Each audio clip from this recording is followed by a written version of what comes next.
Hello សួស្តីអ្នកទាំងអស់គ្នាចាឥឡូវនេះយើងមកមើលផ្ទះវីឡាតូអេសមានសួនច្បារវិញម្ដងហើយជាពិសេសយើងមានការប្រម៉ូសិនសម្រាប់ផ្ទះដែលរួចរាល់ 100% បើសិនជាបងប្អូនបងរំលោះកក់ចាប់ពី 30% ឡើងទៅគឺពិសេសតម្លៃជូន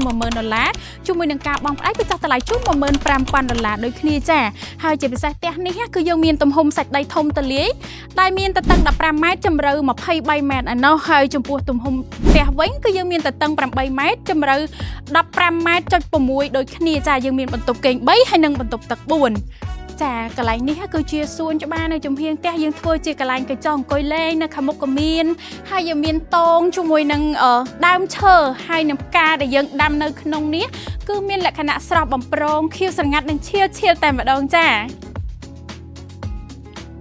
និយាយទៅផ្ទះនេះបើសិនជាបងប្អូនដែលគាត់ចូលចិត្តបរិយាកាសបែបធម្មជាតិផ្សារភ្ជាប់ជាមួយគឺត្រូវមែនទែនចាហើយយើងមានតងអង្គុយលេងបែបនេះគឺយើងមាន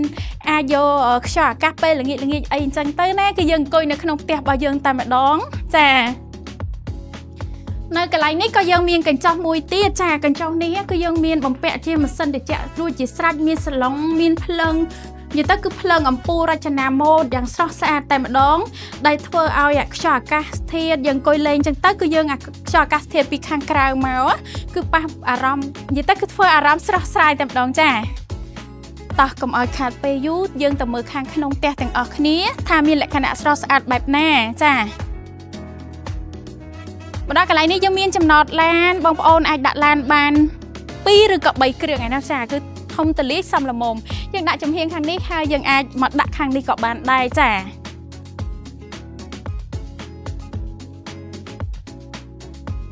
ឥឡូវនេះគឺយើងមកដល់កន្លែងខាងក្នុងផ្ទះហើយចាចំណុចទី1គឺជាបន្ទប់ទទួលភ្ញៀវចាបន្ទប់ទទួលភ្ញៀវហើយអាចនឹងបន្ទប់ជួលភ្ញៀវគឺយើងមានបន្ទប់គេងទី1ដូចគ្នាចាបន្ទប់គេងទី1បន្ទប់កូនស្រីឬក៏បន្ទប់កូនប្រុសគឺយើងនៅកន្លែងហ្នឹងចាហើយជាពិសេសយើងមានតុបទឹកមួយសម្រាប់ប្រើប្រាស់នៅក្នុងនេះរួចជាស្រេចតែម្ដងចាឥ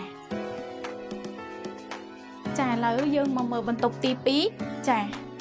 ផ្ទះនេះគឺយើងមាន3បន្ទប់គេងហើយនិង4បន្ទប់ទឹកបងចាហើយនេះគឺជាបន្ទប់ទី2គឺមានលក្ខណៈស្រស់ស្អាតស្រឡះដូចគ្នាយើងមានបង្អួចព័ទ្ធនៅជុំវិញហើយក៏យើងមានបន្ទប់ទឹកនៅក្នុងហ្នឹងរួចជាស្រេចដូចគ្នាដែរចាកន្លែងនេះគឺយើងមានជាតុបាយមួយសំល្មមចាបងអាចរៀបជាតុអាហារចឹងក៏បានឬក៏បងអាចជារៀបជាដេកូអីបន្ថែមទៀតក៏បានដែរចាហើយគឺយើងមានចង្ក្រានបាយសំល្មមចាគឺយើងមានជាទូអញ្ចឹងទៅចាដេកទូខាងលើខាងក្រោមចាជាមួយនឹងបង្អួចចាហើយនឹងបន្ទប់ទី3ចាបន្ទប់ទី3គឺមានលក្ខណៈស្រស់ស្អាតមែនទែនអមជាមួយនឹងការដេកូបែបសម័យថ្មីចាគឺភ្លឺជាមួយនឹងបង្អួចដែលនៅព័ទ្ធជុំវិញចាធ្វើឲ្យខ្យល់អាកាសរបស់យើងគឺឆ្លងកាត់បន្ទប់នេះគឺមានលក្ខណៈលហើយស្រួលនិងត្រជាក់ចានិងបន្ទប់ទឹកនៅក្នុងនេះរួចជាស្រេចតែម្ដងហើយក៏យើងមានដីដែលនៅសល់ខាងក្រោយផ្ទះចាគឺយើងអាចដើរបានមួយជុំហើយជាមួយនឹងបន្ទប់ទឹកនៅក្នុងនេះដូចគ្នាចាសម្រាប់ភ្ញៀវគាត់អាចប្រើប្រាស់បានចាសម្រាប់បងប្អូនដែលចាប់អារម្មណ៍នៅប្រភេទផ្ទះវីឡាតូអេសបែបនេះហើយយើងមានសំណង់ផ្ទះរួចរាល់ 100% បងប្អូនអាចអញ្ជើញមកកាន់ការិយាល័យផ្ទាល់ជាមួយនឹងទីតាំងផ្ទះផ្ទាល់តែម្ដងនៅក្បែរវមូការរំដួលសៀមរាបយើងចុះពីផ្លូវជាតិលេខ 6 មកត្រឹមតែ 300 ម៉ែត្រតែប៉ុណ្ណោះគឺយើងមកដល់ទីតាំងតែម្ដងចាសូមអរគុណសូមជម្រាបលា